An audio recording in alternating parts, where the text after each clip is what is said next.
ডিসেম্বরে আসলে নতুন বেতন কাঠামো হচ্ছে। এখন প্রশ্ন হচ্ছে বর্তমান অর্থনৈতিক বাস্তবতা এই প্রস্তাবটা কতটা গুরুত্ব পাওয়া উচিত বলে আপনি মনে করেন? আচ্ছা, তো আমি আপনার 100% পেনশন নিয়ে নিয়েছি। কাজেই এই বেতন স্কেলে আমার কোনো মানে লাভ লোকসান নাই। তো আমি আমার নৈতিক অবস্থান থেকে বলছি যে আগের দেশের অর্থনৈতিক অবস্থা মন্দা, নানা রকম সমস্যা আছে, সেটা আমি আপনার সাথে 100 ভাগ একমত।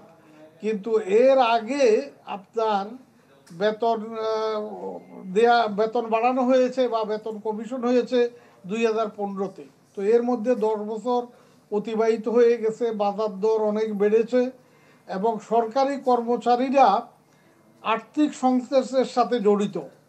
তাদের লোভ লালসা কাজ করার, তারা মানে বেসামাল হয়ে যাওয়ার একটা আশঙ্কা থাকে বেশি অভাবে থাকলে। তো এইসব বিবেচনায় আমি মনে করি এই আর্থিক সংকটের মধ্যেও বেতন কমিশন করাটা বা বেতন বাড়ানোর সিদ্ধান্তটা সঠিক। এখন প্রশ্ন হচ্ছে সরকারি কর্মকর্তা কর্মচারী প্রায় 14 লাখ সরকারিভাবে বেতন ভাতা ভোগ করছেন। তার বাইরেও বিপুল একটা জনগোষ্ঠী রয়ে গেছে বেসরকারি চাকরিজীবী এবং প্রাতিষ্ঠানিক চাকরির বাইরেও যারা অর্থ উপার্জন করে থাকেন।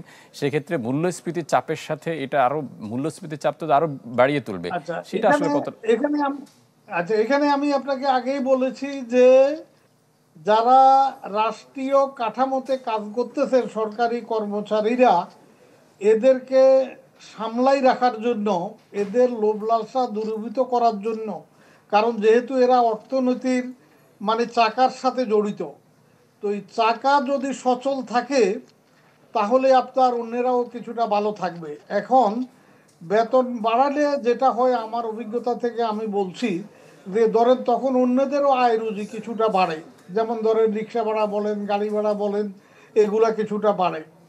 আচ্ছা, এতে কাজেই আপনার অন্যেরাও ইনডাইরেক্টলি বেনিফিটেড হবে। আর বেসরকারি যারা চাকরিজীবী, তখন তাদের বেতনও বাড়বে স্বাভাবিক কারণেই, তারা দাবি উত্থাপনের সুযোগ হবে।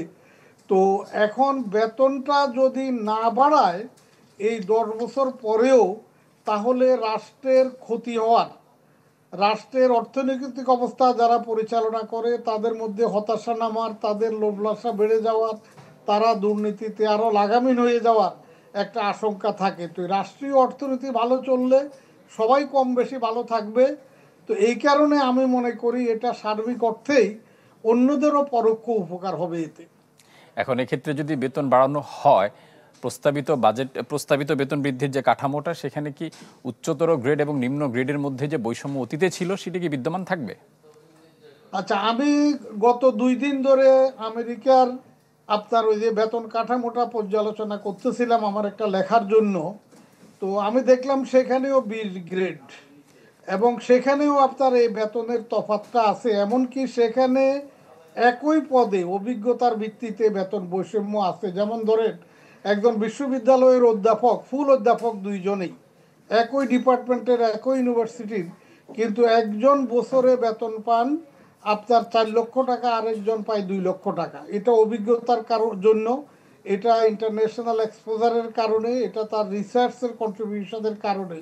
তো আমাদের এখানেও যদিও আপনি হয়তো বলবেন যে না, বা একই বাজার থেকে জিনিস কিনে তাইলে মানে অন্যের তো যদি বৈষম্য বেশি হয়, যারা নিচের দিকে চাকরি করে তাদের কষ্ট হবে। কিন্তু আপনি মেধাকে ধরে রাখার জন্য, আপনি মেধা দক্ষতাকে উৎসাহিত করার জন্য, আপনি যারা উচ্চ পদে কাজ করে এদেরকে দুর্নীতি থেকে, লোভ লালসা থেকে দূরে রাখার জন্য এই বৈষম্য থাকবে, এবং এটা পৃথিবীর সব জায়গায় আছে। আমি 3-4 দিনের মধ্যে কাজ শেষ করব আমেরিকার উপরে, আমি আপনাকে আমার লেখাটা পাঠাবো নি, সেখানে আপনি দেখবেন যে এই বৈষম্যটা আমাদের থেকে কোনো অংশে কম না, বরং কোনো কোনো ক্ষেত্রে বেশি। জনাব আব্দুল আউয়াল মজুমদার, আমরা আরেকটি বিষয় জানতে চাই, সেটি হচ্ছে কৃচ্ছ সাধন নীতির আওতায় দেখা যাচ্ছে যে গাড়ি কেনা, ভবন নির্মাণ এবং বিদেশ ভ্রমণে একটা নিষেধাজ্ঞা রয়েছে, কিন্তু সেটি কোনোভাবেই থামানো যাচ্ছে না। সেটা কেন হচ্ছে এরকম? আচ্ছা, এটা আমাদের দেশে দুর্ভাগ্য, এটাতে আমি আপনার সাথে একমত। আমিও এসব বিষয়ে উৎকণ্ঠিত, কারণ আমরা কিচ্ছুতা সাধনের কথা কাগজে কলমে বলি, কিন্তু অফিস পরিচালনার ক্ষেত্রেও কেনাকাটায় আমরা লাগামহীন থাকি, আমরা সাশ্রয়ী না, আমরা প্রয়োজন মাফিক কিনি না, আমরা উল্টাপাল্টা করি। তো বিল্ডিং বানানোর ব্যাপারেও একই অবস্থা, গাড়ি ঘোড়া কেনার ব্যাপারেও একই অবস্থা। এখন সেগুলোতে মেইন হলো যে মনে করেন যারা দায়িত্বশীল পদে আছে, মন্ত্রী, সচিব, বিভাগীয় প্রধান, এখন তাদের কমিটমেন্টের অভাব। এখন তারা, আমরা স্বাভাবিকভাবে প্রত্যাশা করি যে একজন বিভাগীয় প্রধান, একজন সচিব, একজন মন্ত্রী শুধু বেতনের জন্য কাজ করবেন না, তিনি দেশটাকে ভালোবাসবেন, দেশটার ভালো মন্দ নিয়ে চিন্তা করবেন এবং কোনটা অত্যন্ত জরুরি সেটা করবেন, যেটা বেশি জরুরি না সেটাকে রাষ্ট্রের কল্যাণের জন্য বাদ দিবেন। কিন্তু আমাদের এই বোধটা, এই নৈতিক দায়টা নাই, এই কারণে আপনার এটা